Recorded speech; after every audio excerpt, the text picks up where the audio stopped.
8월 27일 수요일입니다. 사도행전 23장 가장 절망적인 순간 하나님은 어떻게 일하실까? 라는 주제로 말씀을 나누겠습니다. 먼저 기도로 시작하십시오. 성경을 1회 3일 교발합니다. 꾸준한 영성을 여는 당신의 인생을 변화시킵니다. 첫 번째, 양심을 따라 하나님을 섬겼노라. 바울은 지금 예루살렘의 산헤드린 공회 앞에 서 있습니다. 이곳은 이스라엘 최고의 종교적, 정치적 권력이 모인 곳입니다. 자기에게 적대적인 공회 앞에서 바울이 입을 엽니다. 1절입니다. 바울이 공회를 주목하여 이르되 여러분 형제들아 오늘까지 나는 범사의 양심을 따라 하나님을 섬겼노라 하거늘. 바울은 양심을 따라 하나님 섬겼습니다. 그는 복음을 전하며 대가를 바라지 않았습니다. 복음을 이용해 자신의 명예를 높이려 하지도 않았습니다. 오히려 복음을 위해 스스로 도구가 되었고 복음 그 자체가 그의 삶의 보상이었습니다. 이것이 바로 그리스도인의 삶의 모습입니다. 그러나 이 고백에 대제사장 아나니아는 바울의 입을 치라고 명령합니다. 그는 바울의 말을 들으려 하지 않았습니다. 진실을 마주할 용기가 없기 때문입니다. 아나니아는 매우 탐욕스러운 인물로 알려져 있는데 겉모습은 종교 지도자였지만 불의를 행하는 자였습니다. 바울은 그를 향해 회칠한 담이라고 외칩니다. 겉은 하얗게 칠해 깨끗해 보이지만 안은 온갖 더러운 곳으로 가득한 무덤 같다는 뜻입니다. 이 한마디의 공회는 순식간에 아수라장이 됩니다. 이때 바울은 놀라운 지혜를 발휘합니다. 공회에 모인 사람들이 부활을 믿는 바리새파와 부활을 믿지 않는 사두개파로 나뉘어 있음을 간파한 것입니다. 참고로 이 두 파는 서로 사이가 좋지 않았습니다. 바울은 큰 소리로 외칩니다. 6절 하반절입니다. 나는 바리새인이요 또 바리새인의 아들이라.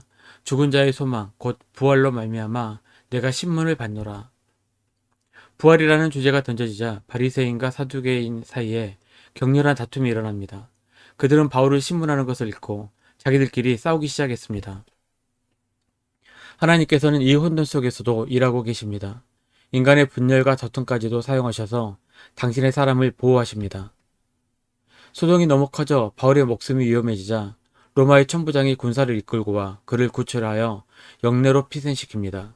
세상의 권력이 하나님의 사람을 지키는 도구로 쓰임받는 순간입니다. 두 번째, 담대하라. 로마에서도 증언하여야 하리라. 이제 바울은 차가운 군대 막사에 홀로 남았습니다.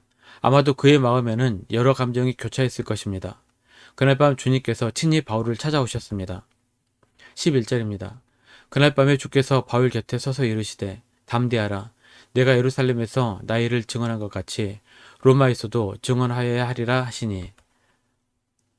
주님은 바울의 모든 상황을 알고 계셨습니다. 그리고 그의 곁에 서서 말씀하셨습니다. 멀리서 지켜보시는 것이 아니라 바로 곁에서 말씀하시는 것입니다. 주님의 말씀에는 세 가지 중요한 메시지가 담겨 있습니다. 첫 번째, 담대하라. 두려워하는 것은 당연하지만 그 두려움에 머물러 있지 말라는 것입니다. 왜냐하면 주님이 함께 하시기 때문입니다. 둘째, 내가 예루살렘에서 나의 일을 증언한 것을 내가 안다. 주님은 바울의 수고와 헌신을 인정해 주셨습니다. 우리의 작은 신음과 눈물, 아무도 알아주지 않는 것 같은 믿음의 분투를 주님은 다 보고 계시고 기억하십니다. 셋째, 로마에서도 증언하여야 하리라. 이것은 놀라운 비전입니다. 예루살렘에서의 사역이 끝이 아니라는 것입니다. 하나님은 바울을 통해 더 큰 계획, 당시 세상의 중심이었던 로마를 향한 계획을 가지고 계셨습니다. 이 말씀은 바울의 생명을 지켜주시겠다는 약속이며 그의 사명을 확증해 주시는 약속입니다. 우리도 마찬가지입니다. 인생의 가장 어두운 밤이라고 느껴질 때 모든 것이 끝났다고 생각되는 바로 그 순간에 주님은 우리 곁에 찾아오십니다. 그리고 말씀하십니다. 사랑하는 아들아, 딸아, 담대하라.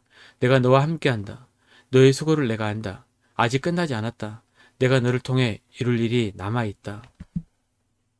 세 번째, 세상의 음모, 하나님의 섭리. 바울은 주님의 위로로 새 힘을 얻었습니다. 그러나 다음날 아침 예루살렘에서는 더 끔찍한 음모가 꾸며지고 있었습니다. 바울을 죽이기 전에는 먹지도 마시지도 않겠다고 맹세한 암살단 40여 명이 조직된 것입니다.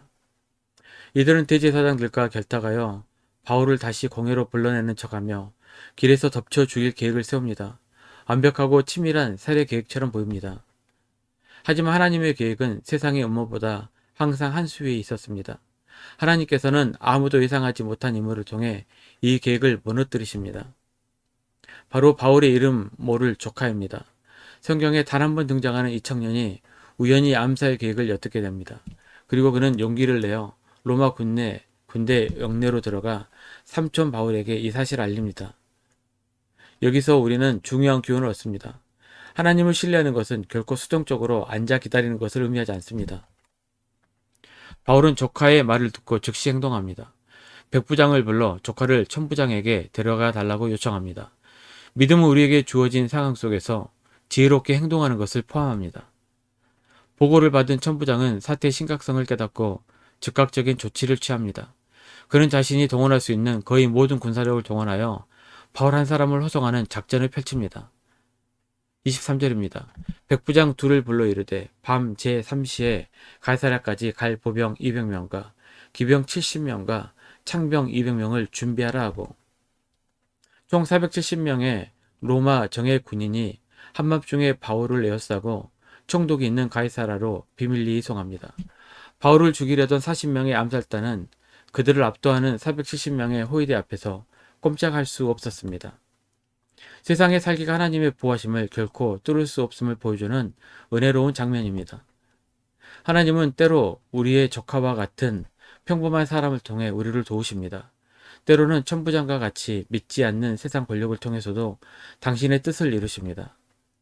우리가 이해할 수 없는 방법으로 우리의 생각을 뛰어넘는 규모로 일하십니다.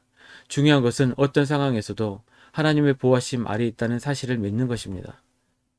말씀 명미 적용입니다. 첫 번째, 일상 속 모든 자리에서 하나님의 양심으로 섬기십시오. 두 번째, 어떤 어려움 속에서도 주님이 곁에 계심을 믿고 담대하게 나가십시오. 세 번째, 주님의 꿈과 뜻을 신뢰하며 부활의 증인으로 살아가십시오.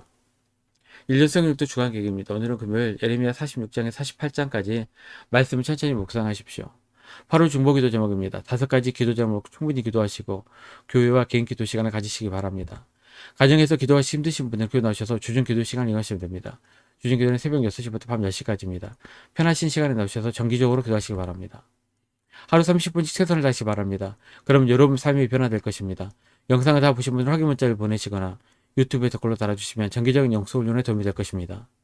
오늘 하루도 승리하시기를 기도합니다.